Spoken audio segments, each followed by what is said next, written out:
네, 트럼프 대통령의 코로나19 확진 소식에 전 세계가 들썩거리고 있습니다. 당장 한 달 앞으로 다가온 대선 가도에 큰 변수가 될 전망입니다. 네, 두 분의 전문가와 함께 관련 내용 살펴보고 잠시 후에 미국 현지 전화 연결로 내부 여론까지 짚어보겠습니다. 스튜디오에 민정훈 국립외교원 교수, 김영준 국방대 교수 오셨습니다. 어서 오십시오. 예, 안녕하십니까. 예.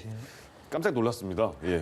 멜라니아 여사까지 같이 트럼프 대통령 부부가 확진이 됐는데 저희가 그러니까 쾌유를 일단 먼저 비는 마음은 있고 근데 공교롭게도 저희가 정치적인 얘기를 또 거기 해야 되니까 이 확진 판정과 정치적인 문제 이걸 말하는 게 편하지 않지만 한번 여쭤보도록 하겠습니다. 지금 일단 군 병원으로 이제 백악관에서 생활을 하다가 군 병원으로 잠깐 이동을 했다 이런 소식은 들려오거든요. 그럼 지금 상황 지금까지 나온 상황을 보면 뭐 부통령에게 이렇게 권력을 이행하거나 그런 상황은 아닌 것 같아요. 네, 그렇습니다. 앵커께서 말씀해 주신 것처럼 저도 이제 두 분의 케어를 이제 빌고요. 네. 그리고 나서 이제 좀 말씀을 이어가도록 하겠습니다.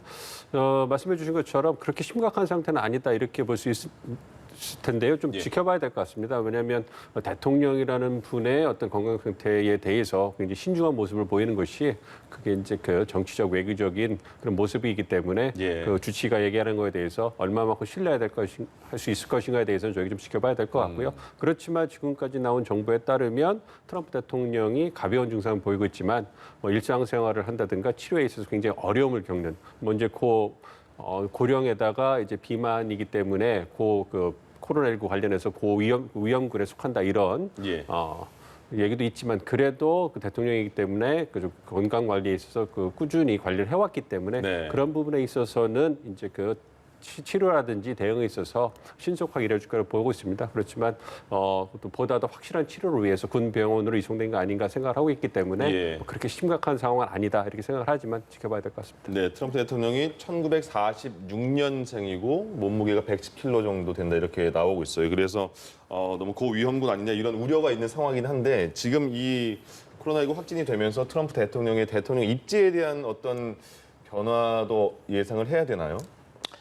저희가 아마 민 교수님 말씀대로 다들 놀라실 겁니다. 저도 어제 가장 큰 뉴스 중 하나로 느껴지는데요. 네. 사실 대부분의 보도는 이제 트럼프 대통령한테 불리한 게 아니겠느냐. 전반적인 보도는 그렇습니다. 근데 저희가 좀 미묘한 미국의 매체 보도의 차이를 좀 볼 필요가 있는데요. 예. 소위 이제 트럼프 대통령 비판적이었던 뉴욕타임즈나 워싱턴 포스트 같은 경우는 트럼프 대통령의 상황이 좀 더 심각하고 뉴욕타임즈 같은 경우는 대통령 선거를 못할 경우 어떻게 해야 되느냐라고까지 이제 나갑니다. 근데 폭스뉴스나 이런 데를 보면은 MSNBC의 또 진보적인 앵커들이 트럼프 대통령이 걸린 게 가짜다. 트럼프 대통령이 거짓말을 하고 있다. 이런 걸 했다는 어떤 트위터를 또 재생산하면서 미국 내 좌파들이 또 음모론을 제기하고 있다는 식으로 또 폭스뉴스는 트럼프 대통령한테 유리한 쪽으로 보도를 이어가고 있거든요. 예. 우리가 이런 보도들의 차이를 좀 본다면 지금 전반적으로 이제 트럼프 대통령이 유세 활동도 적어지고 하니까 불리할 것이다라고 보고 있지만 또 한편으로는 미국의 보수 언론이라든가 트럼프 진영에서 이걸 어떻게 역이용하는지를 우리가 좀 더 지켜보는 게 이번 앞으로 30일간의 어떤 관전 포인트라고 할 수 있겠습니다. 예. 네, 이렇게 대통령 입지뿐만 아니라 앞으로 이 대선 가도, 재선 가도에 어떤 영향을 줄지도 많은 관심이거든요. 미국 대선 한 달 앞으로 다가와 있습니다. 트럼프 대통령이 이렇게 확진 판정을 받으면서 자가격리가 약 2주로 예상이 되고 있거든요. 유세 일정 차질이 불가피해 보이는데요. 그렇습니다. 유세 일정이 차질이 불가피할 거고 최소한 2주는 자가격리를 하셔야 될 거기 때문에 네. 굉장히 중요한 그 시간을 놓치는 것이 되는 것이거든요. 남은 30일 동안에 어떤 경합주에서 표심을 결정하지 못한 저희가 레이트 디사이드라고 말하는데 그런 분들의 표심을 움직여야 되고 그리고 그와 더불어서 무당파층의 표심을 움직여서 선거인단을 확보하는 게 굉장히 필요한 순간인데 이렇게 중요한 시기에 코로나 확진으로 인해 가지고 선거운동을 못하게 됐기 때문에 이거는 트럼프 캠프에게는 치명적인 대형 악재가 터진 것이죠. 예. 네. 이게 유권자들의 표심이 굉장히 미묘합니다. 그래서 전통적으로 경제 상황이나 다른 부분에 의해서 특정 후보를 지지한다 하더라도 실제로 선거 유세를 통해 가지고 어떤 후보자의 유권자의 그 육성을 듣고 그리고 악수를 하고 이런 부분에 대해서 굉장히 갈구하는 부분이 있거든요. 예. 또 그런 부분이 충족되지 않으면 표심으로 가는 부분이 약해질 수가 있어요. 그런 걸 잘 알고 있는 분이 트럼프 대통령이고 트럼프 대통령 같은 경우는 견고한 지지를 바탕으로 해가지고 어떤 대규모 유세를 통해 가지고 그 분위기를 끌어올려 가지고 중도라든지 확장성을 넓혀가는 그러한 선거운동을 쓰기로 알려져 있는데 예. 그런 부분에서 큰 타격을 받을 수밖에 없는 것이죠. 그래서 트럼프 캠프 쪽에는 대형 악재가 터졌다 이렇게 말씀드릴 수 있겠습니다. 네. 교수님께서는 좀 어떻게 보셨습니까? 저 민 교수님 말씀에 100% 동의하면서 추가로 이제 저희가 좀 더 봐야 되는 게 바로 이제 트럼프 대통령하고 폭스뉴스 같은 보수 언론이 이걸 어떻게 역이용하느냐. 우리가 블랙 라이브즈 매러 한번 보셨지만 흑인 사망 시위 때 모두가 트럼프 대통령 불리할 거라고 예상을 했는데 그쪽에서는 과격 시위, 일종의 노략질 약탈 행위를 폭스뉴스에서 반복적으로 재생산하고 트럼프 대통령이 또 마운트 러시모어에서 연설에서 역사전쟁 컬처로 바꿨단 말이죠, 프레임을. 네.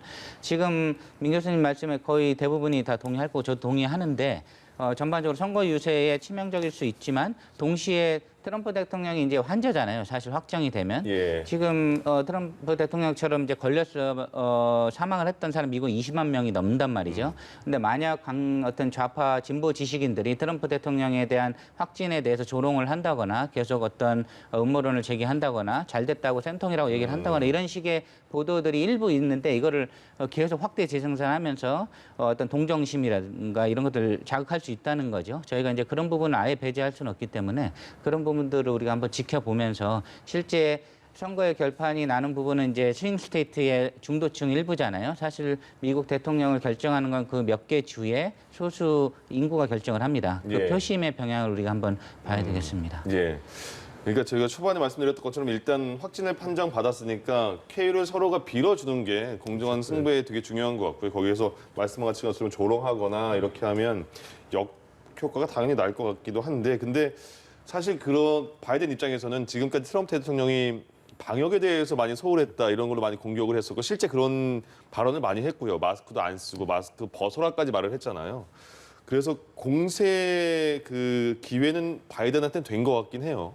그렇습니다. 그 이번 대선의 특징을 저희가 좀 중장기적으로 보면 올해에 걸쳐서 보면 사실 3월 이전에 그 미국의 코로나19가 코로나19 강타하기 전에는 그 당시의 분위기는 트럼프 대통령의 재선이 확실시되는 분위기였어요. 예, 견고한 지지층하고 경제 상황이 좋았기 때문에 거기다 현직 이점까지 같이 결합되면서 트럼프 대통령의 재선이 거의 확실시됐단 말이에요. 네. 그리고 바이든 후보의 매력이 그렇게 없다 이렇게 평이 나왔기 때문에 그러다 코로나19가 미국 내 확산되면서 그리고 잘 아시는 것처럼 코로나19 사태에 대해서 트럼프 행정부의 부적절한 그 대응이 그래서 비난이 일고 그리고 시간이 지나면서 조지 플로이드 사망 사건과 겹치면서 굉장히 타격이 컸거든요. 예. 그거를 간신히 트럼프 대통령이 시간이 지나면서 8월 말쯤에 이제 마스크를 써야 된다 이렇게 하면서 희석시키기 시작했는데 네. 그러면서 이제 경제 회복이라든지 이와 더불어 법과 질서를 강조하면서 코로나19로부터 유권자를 멀어지게 하려고 했단 말이에요. 그런데 이제 말씀해 주신 것처럼 지난달 말에 1차 TV 토론에 대해서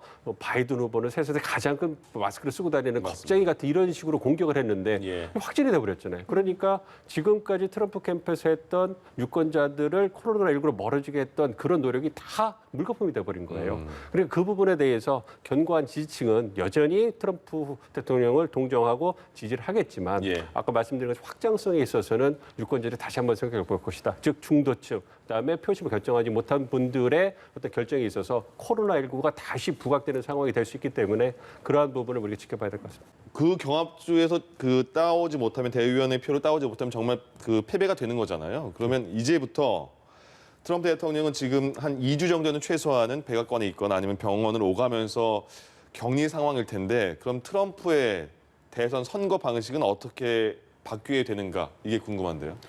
뭐 지금 나오는 얘기로는 전화라든지 온라인 방식을 통해서 선거 유세를 이어갈 거라고 보도가 나오고 있습니다만 여러분들이 말씀해 주신 것처럼 트럼프 대통령이 가진 선거운동의 장점은 그 대면 선거 유세거든요. 거기서 현장 분위기를 끌어올리면서 어떤 그 표심을 결정하지 못한 유권자들을 확장성을 통해 가지고 끌어안는 게 트럼프 대통령의 어떤 선거 전략인데 그 예. 부분을 제대로 활용하지 못하면 트럼프 대통령의 선거 유세는 굉장히 힘들 거다 이렇게 생각을 하고 있고요. 6개 경합주 중에 지금 말씀해 주신 김동숙 대표께서 말씀해 주신 것처럼 러스트벨트라고 할 수 있는 위스콘신, 미시간, 펜실베니아가 그 바이든 후보 지지가 굉장히 견고하게 한 5% 이상으로 유지가 되고 있어요. 이게 네. 2010년과 다르고 그리고 바이든 후보가 굉장히 거기에 힐러리 클린턴 후보와는 다르게 2016년 다르게 굉장히 많은 공을 들이고 있습니다. 광고도 많이 하고 그래서 대면 유세도 많이 하고 있기 때문에 예. 그런 면에서 그리고 그 러스트벨트에 있는 백인 노동자들을 위한 그 트럼프 캠프와 비슷한 바이 아메리칸 혹은 뭐 빌드백 베러 이런 식이 통해 가지고 네. 어떤 그러한 노동자들의 표심을 잡는 그런 선거 전략 그 공약을 내세웠기 때문에 사실 트럼프와 바이든의 차이가 별로 없어요 경합주에서 예. 그런 걸 생각해 본다면 그리고 과거에 2010년 이전에 그 로스트벨트가 민주당의 텃밭이었다는 걸 생각해 보고 그리고 2018년 중간 선거에서 그 로스트벨트 지역의 표심이 다시 민주당 쪽으로 기우는 걸 보여줬다고 본다면 쉽지 않을 겁니다. 예. 그 트럼프 후보가 거기에서 대통령이 그 열세를 만회하기가 쉽지 않은 상황인데 이런 상황에서 지금 거기에 모든 시간을 투여해서 대면 유세를 통해 가지고 지지율 격차를 줄이기 위한 노력하기도 시간이 부족한데 예. 2주라는 시간을 황금 같은 시간을 놓치기 때문에 트럼프 캠프로서는 말씀드린 것처럼 대학 악재가 터졌고 굉장히 쉽지 않은 상황이다 이렇게 말씀드릴 수 있습니다. 예. 네, 뭐 경합주나 중도층도 중요하겠지만 일각에서 이런 분석도 나옵니다. 트럼프 대통령의 이 충성층, 워낙 콘크리트 지지층이라고 할 만큼 충성도가 높아서 지금 위기의식을 높인 이 지지층들이 결집을 할 가능성, 그 가능성에 대해서는 어떻게 보십니까? 네, 저도 그 가능성을 좀 저희가 주목을 해야 된다고 보는데요. 지금 30일 정도면 사실 민주주의 선거에서는 굉장히 많은 시간이 남아 있고 앞으로 2주간 트럼프의 코로나 상황에 대해서 모든 미디어가 집중을 할 겁니다. 트럼프는 여러 가지 농담을 섞여서 자기가 유리할 거라고 자기가 건재하다고 계속 얘기를 할 거고요. 바이든한테는 아무도 관심이 가지 않고 바이든의 트럼프 비판은 이미 다 알고 있는 논리이기 때문에 2주간의 모든 보도는 트럼프에게 집중이 되고 있는 상태에서 트럼프가 2, 3주 있다가 플로리다나 오하이오에서 짠하고 나타나서 대규모 유세를 한다. 저는 이런 부분도 한번 주목을 해볼 필요가 있는 게 선거는 생물입니다. 예. 그렇기 때문에 그 2, 3주 사이에 굉장히 많은 어떤 연예인들이나 이런 사람들이 트럼프에 대한 조롱들이 쏟아질 겁니다. 예. 뭐 보나마나죠. 더 뷰라든가 아니면 뭐 세러데이 라이브라든가 이런 프로들에서는 굉장히 반트럼프 성향이기 때문에 쌤통이고 트럼프 선거는 끝났다. 바이든 대통령 갑시다. 뭐 이런 식으로 이제 트럼프의 어떤 마스크 안 쓰기 조롱들이 계속 이어질 거거든요. 이건 예. 어렵지 않은 예상인데 그 2, 3주간의 이런 조롱들을 보는 우리의 중도층 표심들 특히 저희가 이제 플로리다, 오하이오도 많이 따라잡았거든요. 미 교수님 말씀대로 미시간, 미스콘신하고 이런 쪽은 사실상 힘들어요. 근데 나머지 주들을 보면은 굉장히 지금 트럼프가 많이 추격세에 있을 때 2주간 트럼프 보도만 나오고 강경 좌파들이라든가 진보 연예인들의 트럼프 조롱이 계속 이어진다. 이거에 대한 결집 효과는 제가 보기엔 우리가 무시할 정도는 아니라고 보고요. 예. 트럼프도 싫지만 바이든도 싫다. 이런 여론도 있을 수 있거든요. 그러면 어느 쪽이 더 싫으냐가 이제 표를 결정하는 건데 진보 연예인들이나 이런 사람들이 환자로 보이는 트럼프를 공격한다. 이거는 또 어느 정도 표심 효과에 굉장히 유리한 국면도 있기 때문에 저희가 지금 당장 1, 2주는 트럼프가 불리해 보이지만 네. 트럼프가 어떤 이걸 이겨내고 나타나서 자기는 대통령 선거에 대해서 올인하겠다라고 2, 3주 후에 대규모 유세를 한다면 선거는 마지막까지 우리가 지켜봐야 되기 때문에 지금 우편 투표는 민 교수님 말씀대로 트럼프가 불리한 쪽으로 갈 수도 있습니다. 그런데 네. 여러 가지 여건상 우리가 끝까지 고삐를 놓지 말고 그러게요. 이 선거 유세를 좀 지켜보는 것도 포인트라고 보겠습니다. 한 달 남겨놓고 정말 생각지도 못한 그런 변수가 생겨서 예측하기가 쉽지 않은 상황인 것 같습니다. 한반도와 관련된 문제를 또 보면 폼페이오 장관이 다음 주에 이제 일본을 들렸다 우리나라 오잖아요. 와서 그 전에는 10월 서프라이즈가 북미 간의 어떤 대화 아니면 그런 북미 간의 그런 접촉 가능성 그래서 한반도의 약간의 평화 분위기 이런 것도 그 예상을 했습니다만 지금은 많이 그거에 대해서 긍정적인 생각이 많이 없는 것 같아요. 근데 이번에 우리 문재인 대통령도 위로의 메시지 보냈고 트럼프 대통령에게 김정은 위원장도 보내지 않았습니까? 어떤 이렇게 이게 작은 뭐 시그널이 될 수가 있을까요? 무엇보다 그 옥토버 서프라이즈라고 해서 북미 간의 3차 정상회담이 열릴 수 있는 것이 아니냐, 뭐 이러한 가능성에 대해서 긍정적인 시각이 있었던 것도 사실인데요. 지금 현재 저희가 미국 내 상황을 많이 얘기를 하고 있습니다만 트럼프 대통령 입장에서는 경합주에서 자기의 지지율 격차를 줄이기는데 24시간을 다 써도 모자란 시간입니다. 그런데 네. 이런 상황에서 어떤 선거 유세 일정을 조정을 해가지고 외유를 한다. 김정은 위원장이 워싱턴으로 갈 가능성은 거의 없지 않습니까? 네. 그러면 제3의 장소에서 만나야 되는데 그거는 거의 불가능한 상황이거든요. 그렇기 때문에 지금 미국 측에서 북한과 어떤 좋은 관계를 유지해서 어떤 트럼프 대통령의 재선에 어떤 누가 되지 않는 부정적인 영향을 끼치지 않기 위해서 관리하는 측면이 가장 크다고 생각을 하고요. 폼페이오 장관도 분명히 얘기를 했습니다. 트럼프 대통령이 재선에 도움이 된다면 북미 관계를 갖다가 좀 개선시킬 여지가 있다 얘기를 했지만 예. 지금 그런 상황은 아니거든요. 그래서 폼페이오 장관이 이번에 방한하는 것은 아무래도 그 한미 관계라든지 영내에서 중국 견제를 위해서 마지막 그러니까 트럼프 행정부 1기가 아니면 트럼프 행정부 임기 내에 어떤 국무장관으로서 마지막 순방을 하는 거다 보고 있기 때문에 예. 한 번의 상황의 안정적 관리 그리고 남북 문제라든지 영내 상황에 대해서 한미 간의 입장을 공유하는 그런 차원의 방안이 아닌가 생각하고 있습니다. 알겠습니다. 네, 이렇게 김정은 위원장이 위로 메시지를 보냈고 앞으로 그러면 이 미국 대선 후를 좀 전망을 해보면 트럼프 대통령이 재선이 되든 조 바이든 후보가 되든 변화가 불가피할 거라 보십니까? 어떻게 좀 전망을 하고 계시나요? 비전문가분들 사이에서는 트럼프 대통령이 됐을 때는 크게 뭐 예측하기는 어렵지 않을 겁니다. 뭐 2기에서도 역사적 업적을 남기고 본인의 시작만 하는 대통령이기 때문에 네. 사실 이후에 망치는 건 그다음 대통령의 일이기 때문에 본인이 해야 되는 건 업적을 남기고 친 트럼프 성향의 공화당 후보를 당선시켜야 돼요. 본인들이 해놓은 업적을 갖고. 폴 라이언이나 이런 사람이 되면 안 되는 거죠. 트럼프 대통령 본인 업적이 묻히기 때문에. 예. 그렇기 때문에 트럼프 대통령 때는 아마 북한하고의 어떤 뭐 이걸 쇼라고 비판을 하든 어쩌든 시작은 하게 될 것 같고요. 바이든일 때는 한 50대 50 같아요. 바이든의 장점은 동맹의 목소리 귀를 기울이고 어떤 이란 JCPOA를 복구를 하면서 북한에 대한 이란식 방식을 적용을 할 수도 있죠. 근데 나머지 50%는 인권 문제를 치고 나오면 어나더 전략적인 내 8년이 될 수가 있다는 것이죠. 원비어 가족들하고 갑자기 회동을 한다거나 북한에 대해서 비난을 퍼붓기 시작하면은 신장 위구르 문제하고 엮어가지고 인권 탄압의 독재자 이미지를 강조하면 사실은 독재자하고 손을 잡기는 어렵거든요. 바이든 대통령이 됐을 때 저희가 한 50대 50으로 보면서 조금 더 신중하게 봐야 될 것 같고요.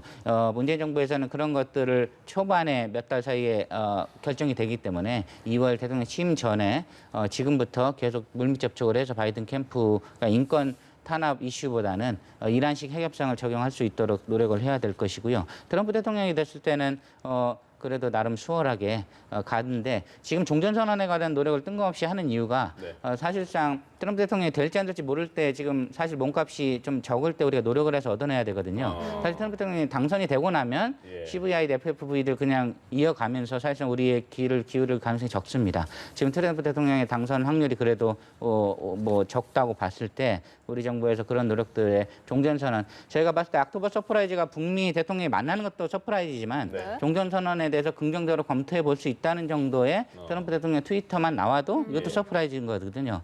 그래서 저도 민 교수님 말씀대로 지금 시간이 없기 때문에 정상회담 이런 건 불가능하다고 보지만 예. 종전선언 정도를 긍정적으로 검토해서 단계별 비핵화에 대해서 문은 열어둘 수 있다 정도만 트럼프라든가 비건이라든가 아니면 뭐 쿠시너라도 트위터에 올린다면 제가 보기에는 이것도 작은 리를 서프라이즈가 될 수 있다.